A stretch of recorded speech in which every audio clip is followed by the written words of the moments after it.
Good morning everyone, welcome in educational growth channel. आज इस session में हम सीखने वाले हैं फ्यूचर कंटिन्यूअस टेंस। और फ्यूचर कंटिन्यूअस टेंस के हम अफर्मेटिव सेंटेंसेस की अंग्रेजी बनाना सीखेंगे। सबसे पहले हम पहचान की बात करें तो हिंदी के वाक्यों के अंत में रहा होगा, रही होगी, रहे होंगे, रहा होगा आज सब हमें देखने को मिलते हैं। तो इस प्रकार के सेंटेंस फ्यूचर कंटिन्यूअस टेंस के होते हैं।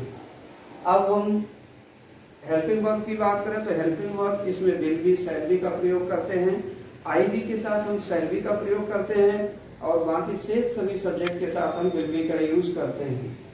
अब हम स्ट्रक्चर देखते हैं। स्ट्रक्चर की बात करें तो सबसे पहले इसमें सब्जेक्ट आएगा और फिर सब्जेक्ट के अनुसार विल बी या शैल बी में से कोई एक हेल्पिंग वर्ब आती है।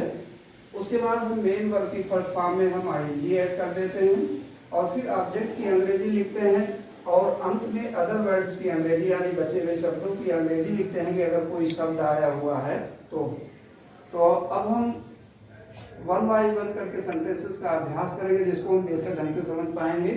तो पहला सेंटेंस है वह खेल रहा होगा। अब देखिए वह, क्योंकि जैसा कि हमने अभी सीखा कि आई बी के साथ शैल बी का प्रयोग होता है, बाकी जो बचे हुए सब्जेक्ट है सबके साथ विल बी का प्रयोग होता है। तो यहाँ पर ही के साथ विल बी का प्रयोग होगा। तो यहाँ सबसे पहले हम सब्जेक्ट के मुताबिक लिखते हैं सब्जेक्ट ही लिख लिया और फिर हेल्पिंग वर्ब हम लिखेंगे विल बी। और खेलना की अंग्रेजी होती है प्ले, इसमें आईएनजी ऐड कर देंगे तो हो जाएगा प्लेइंग। तो इस तरीके से सेंटेंस बन जाता है ही विल बी प्लेइंग, वो खेल रहा होगा। अब नेक्स्ट सेंटेंस है मैं एक पुस्तक पढ़ रहा हूँगा। अब यहाँ पर आई आया हुआ है तो आई बी के साथ हम शैल बी का प्रयोग करते हैं। तो यहाँ पर सबसे पहले हम लिखते हैं सब्जेक्ट आई और फिर हेल्पिंग वर्ब इसके साथ हम लिख लेंगे shall be. I shall be reading, read में भी हम आईएनजी ऐड करेंगे। I shall be reading a book. Sentence बन जाएगा I shall be reading a book. Next sentence देखते हैं। शीला कल एक गीत गा रही होगी। अब यहाँ पर सबसे पहले सब्जेक्ट आ जाएगा, लिखेंगे शीला और फिर हेल्पिंग वर्ब आएगी यहाँ पर will be. Sheila will be. Sing means होता है गाना, गीत गाना, और यहाँ पर हम आईएनजी लगाएंगे, हो जाएगा सिंगिंग, सिंगिंग अ सॉन्ग।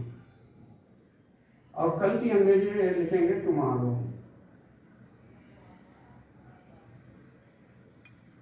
और लगा देंगे फुल स्टॉप। तो हमें जब भी फ्यूचर कंटिन्यूअस के टेंस बनाते हैं अगर कल की अंग्रेजी लिखना हो तो ध्यान रखना है कि कल के लिए टुमारो वर्ड का यूज करेंगे। सेंटेंस बन जाएगा he will be singing a song tomorrow.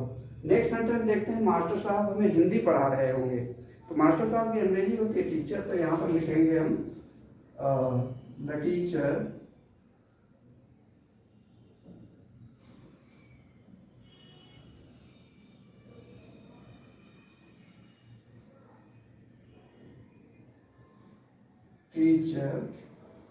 और हेल्पिंग वर्ब आ जाएगी विल बी।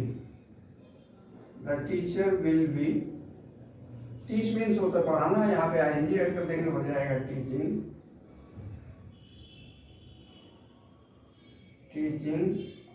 अस। और यहाँ पर आ जाएगा हिंदी और लगा देंगे फुल स्टॉप। तो सेंटेंस बन जाएगा the teacher will be teaching us Hindi. अध्यापक हमें या मास्टर साहब हमें हिंदी पढ़ा रहे होंगे। नेक्स्ट सेंटेंस देखते हैं। वे कल इस समय फुटबॉल खेल रहे होंगे। वे की अंग्रेजी हम लिखेंगे दे। तो यहाँ पर लिखेंगे हम लिख लेंगे दे। हेल्पिंग वर्ब विल आ जाएगी, will be. They will be playing हो जाएगा, प्ले में आईएनजी ऐड कर देंगे। They will be playing football.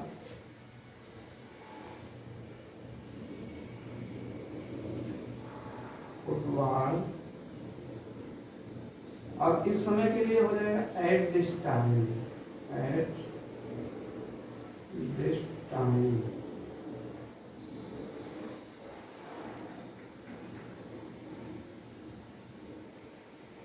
और फिर कल की अंग्रेजी टुमारो आ जाएगी।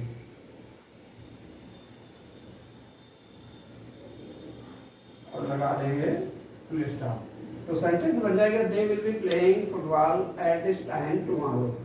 नेक्स्ट सेंटेंस है कल तुम किताब पढ़ रहे होगे, तो यहाँ पर अंग्रेजी इस तरीके से बनेगी, सब्जेक्ट लिखेंगे यू, यू के साथ आ जाएगी helping verb will be, you will be reading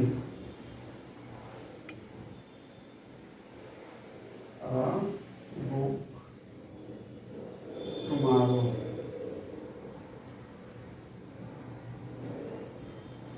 अब लगा देंगे फुल स्टॉप। तो इस तरह का सेंटेंस बन जाता है you will be reading a book tomorrow. Next sentence है तुम्हारे भाई कल यात्रा कर रहे होंगे, तो यहाँ पर सब्जेक्ट आ जाएगा योर ब्रदर,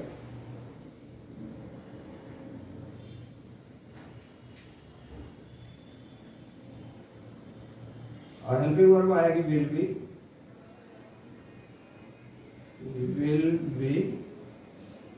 ट्रेवलिंग,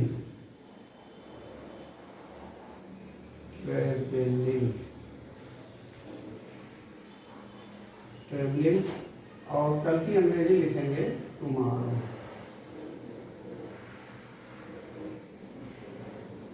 और लगा देंगे फुल स्टॉप। तो सेंटेंस बन जाएगा your brother will be travelling tomorrow. Next sentence है शेर जंगल में सो रहा होगा, तो इसकी अंग्रेजी इस तरीके से बनाएंगे the lion will be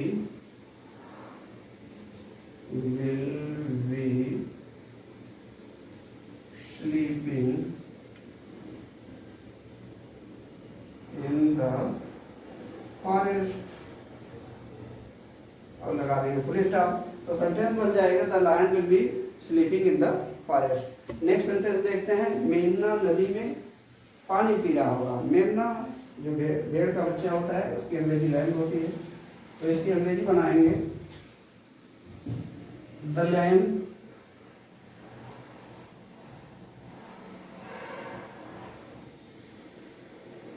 helping verb आएगी will B,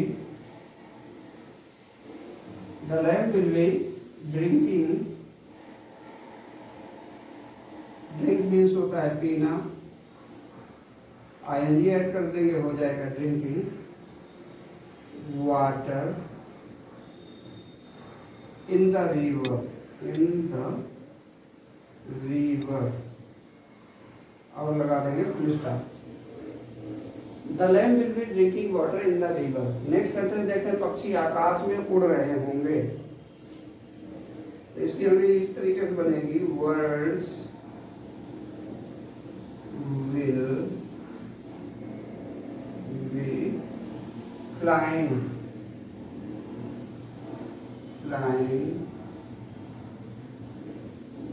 in the sky, और लगा देंगे फुल स्टॉप। तो इस तरीके से अंग्रेजी बन जाती है words will be flying in the sky. तो जैसा कि यहाँ नोट में बताया गया है कि आई बी के साथ हम शैल बी का प्रयोग करते हैं और बाकी से जितने भी सब्जेक्ट बचे हुए हैं उनके साथ हम विल बी का प्रयोग करते हैं। 11वां सेंटेंस आप लोगों के लिए है कल तुम अपने गांव जा रहे होगे, तो इसकी अंग्रेजी कैसे बनेगी आप स्वयं बनाएंगे अंग्रेजी और कमेंट बॉक्स में कमेंट फिल करेंगे। तो इस सेशन में इतना ही, अगले सेशन में नेक्स्ट वीडियो के साथ फिर मिलते हैं। अगर ये वीडियो आपको अच्छा लगा हो तो लाइक शेयर कमेंट सब्सक्राइब अवश्य कीजिएगा, जिससे मोटिवेशन मिलता है। ऐसे ही वीडियो देखने के लिए जुड़े रहिए एजुकेशनल ग्रोथ चैनल से, जो कि आप लोगों के लिए समय समय पर बनाता रहता हूँ। तो थैंक्स फॉर वॉचिंग।